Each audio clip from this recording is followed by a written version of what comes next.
عليكم ورحمة الله وبركاته. وعليكم السلام ورحمة الله وبركاته. بسم الله الرحمن الرحيم. إذا جاء نصر الله والفتح. যখন আল্লাহর পক্ষ থেকে বিজয় আসবে তখন দেখতে পাবো যে মানুষ দলে দলে ধাবিত হচ্ছে আল্লাহর দ্বীন ইসলামের মধ্যে। প্রিয় মুসলমান ভাইরা আমার, আপনি আমি মুসলমান, জন্মসূত্রে মুসলমান, কিন্তু কাজগুলো মুনাফিকের মতো, কাফেরদের মতো। ঠিক মতো নামাজ নাই, রোজা নাই, সুদ ঘুষ আর হারামের মধ্যে জীবনটাকে এমন ভাবে পরিচালনা করছেন যে জীবনটা আপনি মুসলমান, আমি মুসলমানের কাজ নয়। আপনি আমি দুনিয়াতে আসি নাই, আপনাকে আমাকে পাঠানো হয়েছে মহান আল্লাহ তাআলার হুকুম পালন করার জন্য।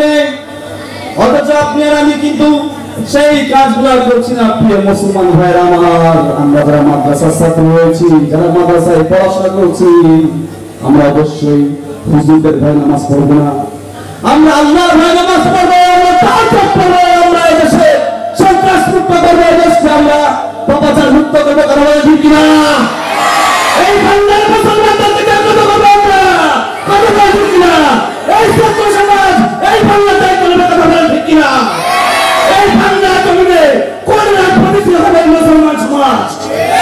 প্রিয় মুসলমান ভাইরা আমার, এই জন্য বলেছি ইন্না আতাইনাকাল কাউসার। আল্লাহ রাব্বুল আলামিন বলেছেন, হে নবী, আপনি কাউসার দান করলেন। আপনাকে আমাকে সকলকে বলেছেন কাউসার, আপনাকে আমাকে সকলকে আল্লাহ রাসূলকে বলেছেন। আল্লাহ বলেছেন মানে আপনাকে আমাকে সকলকে দান করেছেন এই কাউসার। আমাদের এই কাউসার যেন দান করেছেন, এত বড় সুসংবাদ আমাদেরকে দিয়েছেন। সব নবীদেরকে কিন্তু আল্লাহ তাআলা বলেন নাই ফাইনামাল উসরি ইউসরা ইন্নামাল উসরি ইউসরা। আল্লাহ বলেছেন, আল্লাহ আমি আমার উম্মত যদি জান্নাতে না যায় আমি জান্নাতে যাব না। আর আমার আল্লাহ বলছে তুমি জান্নাতে না গেলে জান্নাতে ওপেনই হবে না। অতএব মুসলমানদেরকে জান্নাতে না নিয়ে আমাদের রাসূল জান্নাতে যাবেন না। চিন্তা করেন কি না? প্রিয় মুসলমান ভাইরা আমার, এই জন্য আপনাকে আমাকে করতে হবে, নিজেকে প্রস্তুত করতে হবে, জীবনের জন্য প্রস্তুত হতে হবে। এদেশে সন্ত্রাস মুক্ত, মাদক মুক্ত সমাজ করতে হবে। আলেমদের বিশেষ প্রয়োজন রয়েছে, তাদের ভূমিকার ভূমিকা থাকতে পারে না, হতে পারে না। সমাজে কেউ আর আলোকিত করতে পারে না শুধুমাত্র ইসলাম করার কথা বলেন কি না?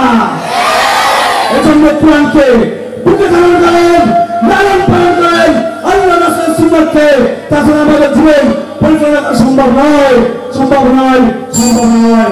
প্রিয় মুসলমান ভাইরা আমার, আমি একটা কথা বলি, আপনারা যারা রয়েছেন, আপনারা যারা ছাত্র ভাইরা আছেন, আমার উত্তর যারা রয়েছেন, একটা আমরা বলবো, যদি এই মাদ্রাসায় কোনো ছাত্র তাহাজ্জুদ না পড়ে তাহলে মাদ্রাসার উত্তরে দিন বাচ্চা ডিগ্রি প্রতিষ্ঠানে যদি এই ছাত্ররা আল্লাহর ভয়ে নামাজ না পড়ে, আল্লাহর ভয়ে কাজ না করে, দরকার হিসেবে পড়াশোনা আপনারা প্রয়োজন ভাইবে যদি আল্লাহর ভয় করতে চান, যদি জিহাদ করতে চান, যদি ইসলামের জন্য লড়াই করতে চান, তাহলে আল্লাহর ভয় নামাজ পড়েন, আল্লাহর ভয় সমস্ত কিছু করেন, ওস্তাদের ভয় নয়।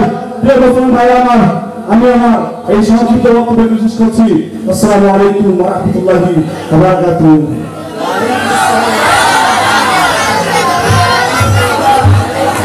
মাশাআল্লাহ, মারহাবা। ভাই মোহাম্মদ আমিন হোসেনকে আল্লাহ তাআলা তার কণ্ঠস্বরকে আদিত্য বরকত রাখুন।